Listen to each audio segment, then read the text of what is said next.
Oh man, I think Arsenal have done it. I think they've become a really, really, really good football team, especially in what the modern footballing landscape demands. Everyone's going route one, long throws. Pep Guardiola's going for a big man up top, a big man in goal, not known for his passing ability. The times, they are a-changing, but what does remain is titles are won on a good defence, and at the moment everyone's looking for the basics. That's kind of what it feels like in the Premier League at the moment. Arsenal, I think they've won like 10 games in a row or something. Their defence is absolutely insane. And I just think they're going to win the Premier League. And I think they're the joint favourite for the Champions League with Bayern Munich. Um, and it sucks. Now, I want to talk about it. What's going on, guys? Welcome back to Football Yannick. It's kind of like, although my main YouTube channel is called Football Therapy, where I speak about Chelsea, this in a way is my therapy channel. You know, my sort of passion project. Almost my footballing diary, where I can just talk about whatever I feel like, which is a nice thing to do. So welcome back. How are you? Good.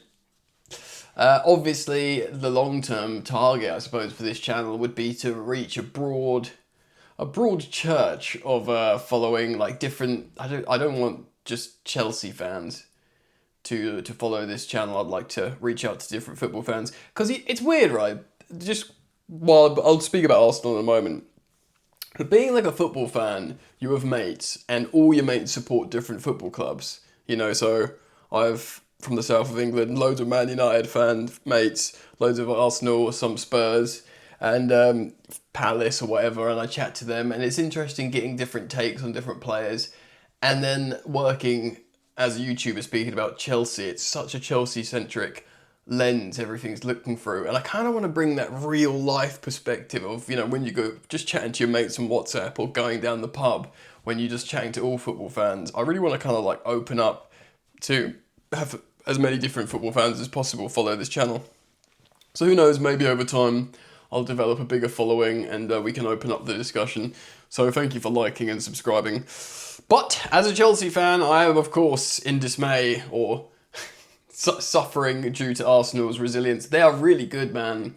I think Raya is the second best goalkeeper in the league behind Alisson. Maybe Alisson's on his way out. They've got the best defence, a defence that is threatening to equal/break Chelsea's record from when Mourinho first bowled up at Chelsea and they only conceded 15 goals. That they are, I mean, it were very early days and, you know, a couple of wobbly games and that it changes entirely. But I tell you what, the way they play at the moment, how good they are at preventing the opposition from just creating any attacking value. You right now, opposition teams get no change out of Arsenal. And I must say it's really, really impressive. Especially because like you've got like Gyökeres. He looks a little bit like a flat track bully, like he's going to score against the smaller teams. And that's kind of fine. It's almost like why they bought him. Arsenal needed a player to score against those teams. They've got an amazing defence. They've got players that will score goals, whether it's Bukayo Saka, you know, whether it's now Eze, who's an amazing attacker, of course, or, you know, Marino when he plays up top. Other players throughout the team, you know, you'll get, talking about set pieces, they love scoring from set pieces, from corners. There's a stat that I heard ages ago that since the 22-23 season, I believe, they've scored the most set piece goals in the top 5 leagues, and second place is like half the amount. It's just something crazy. Forgive me if that, you know, you have to seek it out, but I heard it on like the Athletic football podcast or something. So of course the centre backs are going to score from corners all the time as well. They spread the goals around, and then what does he? Even if Gyökeres, I don't rate him that highly, what he is a physical presence, just sort of something to think about for opposition defenders, do you know what I mean, lurking. And they're doing really, really well, to the point where recent seasons they've been great, but I still think you just got this knowing that they're not going to do it, even if they're like constantly finishing second. But now I just think they're probably going to win the Premier League. Obviously they're due. It's been like 2 decades plus, more than 23 years or something. It's a long time since they've won the league.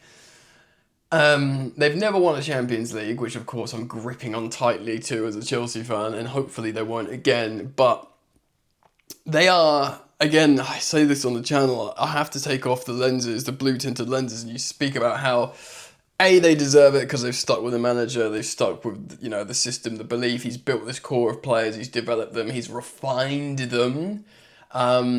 And B, I guess it's good for the league for like winner diversity, so it's not just relentlessly Man City. Of course, Liverpool have won a couple of Premier Leagues in the last few years, so it's opening it up a little bit as a spectacle for the Premier League. That is good, ultimately. And I did a video recently when I spoke about like how it's probably the best thing for the league, them winning it. But I try and think about what I would want, like my inner, just tribal Chelsea fan. You just think Man City catch up, do something, because I don't really care so much for the amount of titles they get. But you just don't want Arsenal, which probably shows more disrespect to Man City and respect to Arsenal ultimately. Anyway, I want to speak about them. The Champions League is a different kettle of fish, even though they've just been dispatching teams comfortably.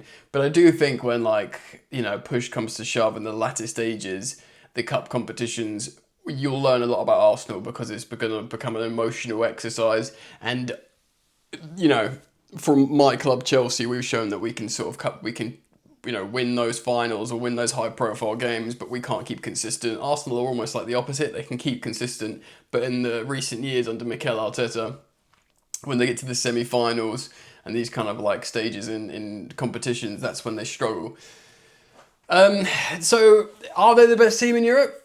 I saw a clip on social media not too long ago of Guna, an Arsenal fan, saying, yeah, we're the best team in Europe. And I immediately scoffed and thought, have a word with yourself, mate. Think of your Real Madrid, your Barcelonas, your PSGs, your Bayern Munichs. And I was thinking obviously not Juventus. And Real Madrid have been off the boil. And, I started thinking and refining these, different options in my head. And, the reality is, they're not like a swashbuckling Galactico, express yourself team so much, Arsenal. They're literally, you cannot beat us team. And when push comes to shove, and then as a Chelsea fan, I know this better than anyone. Obviously, Jose Mourinho, Antonio Conte, I know we scored a lot of goals. We got 91 points when we won the league under Conte. But he was often back five, a double six of Matic and Kante. You ain't scoring, mate. And I think he had Thibaut Courtois and goal. That helps as well. But even the last time Chelsea won the Champions League, what was Thomas Tuchel's famous quote? I want to build a team that's horrible to play against. He did. Chelsea won the Champions League against Man City as well. And at the time, Pep's Man City was irresistible, even if Pep made some weird choices in the final. It is what it is. This is how ultimately you can be as tiki-taka, flair football as much as you want, whether it's Guardiola or Saki or, even Maurizio Sarri recently, these philosophical coaches. If you build a team that you cannot score against, then that team is going to win. Oh man, so I'm worried. I look at Bayern Munich and they are playing some sensational stuff. They've played 16 games and they've got 16 wins, which is undeniable. That's undeniable. They are Bayern Munich, so they're playing in the Bundesliga. They are the superpower. Bayer Leverkusen have been decimated. Xabi Alonso's gone. All the good players are gone. Ten Hag's come and gone, and it's just they're not the same. So it is Bayern Munich's league again, so they're going to win all the games. Harry Kane's there. He's insane. Elise's, all these wicked names are there. I do find it interesting under Vincent Kompany, apparently is how you pronounce it. He's the one that's made them this, irresistible force. But he has, and they are, and of course the latest win is against PSG. It was in the Parc des Princes as well, I think so, away. So, in all comps, 16 wins and 16 games and 16 wins. So it is between Bayern Munich and Arsenal are playing in the Premier League, which is really hard. The thing is, in the Premier League, it's tough.